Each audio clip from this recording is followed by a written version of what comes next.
again with another banger. The good come streets, guys.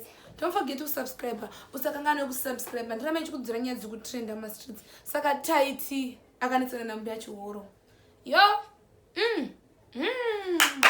Takabisa mwana ofa gore rino. Imagine munosvika pakunetsana nambuya chihoro. Mbuya vakaita kuti uite mari. Wakunetsana nawo. Ya, kunze kwakapisa, kukupisa ende kukunetsa. Saka nyaya vakunetsana nambuya chihoro yakamira Shona. Saka guys takudzokera munyaya tokunyatsodiga ini munyaya dzekutrenda streets dzaTytie achinetsana nambuya chihoro. Nyaya yachona yavari kunetsana ndiyo chandinoda kukuudzai. Hey! So ndakuudza chipagara ba notification button so that paise pandinoona nenyaya dzinotrenda dzinopisa streets dzavanonetsana, dzavanowirirana, dzavanourana. Ndinenge ndichikuudza ndichikubatisa h&f.com rikuitika streets. Saka Tytie akunetsana nambuya chihoro. Yo. Nyachona akunetsana yakamira Shona. Tytie actually told mbuya chihoro kuti inini mbuya chihoro. Ndasei mbona makunyanya kuda kundiurayira bosi mbuya kana akati izvo andakatanga mutora mbereko ndakakudzenya iyo apa vakuti vakuda kuuraya mama vake akati mungambouraya mama wangu ndosara nani azviite bosi I love my mom zvikadzina mbuya chihoro uchiri kuda mari kana uchida mari you have to sacrifice anything and you know how money works kana uchida mari unoto sacrifice something whereas iye ndo pachona pakuramba chichi I can't sacrifice something because and it's my family and everything. Ndo pachona pauri kuti kana uchitoida you have to sacrifice your mom. Saka vari kunetsana the same day kuti iye akuvati chitore nyoka dzenyu, chitore zvinhu zvenyu zvamakandipa, chitore zvidhuma zvenyu nandichada andidira mai vangu.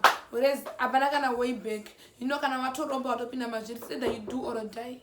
Saka it's between him or his mother. Ai.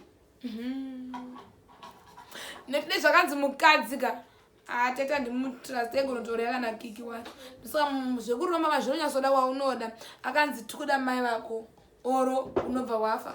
Yo mai akakati no andidi namai vangu. Saka the only option that is left for him is to die. Pakashata guys. Saka ndoyashaya dzikutrenda streets zvekuti ndofunga kuti kana mukadzi wachonaka pakaipa they are still trying to negotiate and nambuya chihoro on that issue but pakashata guys. So guys, thank you for watching guys. Don't forget to subscribe. Ndoramba ndichikunzira chizvikutrenda streets guys. Then imwe nyaya chineri kutoitika guys ndekuti I think mbuya chihoro vakuzvinoti vanhu vakati vaifunga kuti nachoita mari shoma asi ndofunga kuti vakuzvinoti mari akuitwa navanhu vakawanda. Saka I think vanotira kutobenefita pamari yevana guys. I think vachinoshamisa toisi vanhu vanorombesa vanenge vachitambura ivo mbuya chihoro vanoziva zvinoitisa mari vanovapa zvidhoma apa ndo vanenge nezvidhoma zvachona kune vachona vachitambura zvozvo zvingoda komosesi ngangoshandisa vatotwa vaite mari ivo they know kuti unopedzerwa dzinza but though indozati vanhu vese vanorombesa dzinza ravo rakatopera but anyways that's none of our business. Hatina basa nazvo. Tine basa nazvo ndezvekuti mbuya chihoro vakuda mai vatytie pakaipa guys. So guys, thank you for watching. I really thank you guys. Keep on coming to my YouTube channel. Don't forget to subscribe. Trambe chikuza nyaya dzekutrenda streets. Aungazosarira wega chitosarira wega baby girl. Semori usazokangana by notification button and subscription button. Trambe tichikuunza into details nenyaya dzekuitika. Thank you guys for watching this video. I really appreciate your presence. Makandikoshera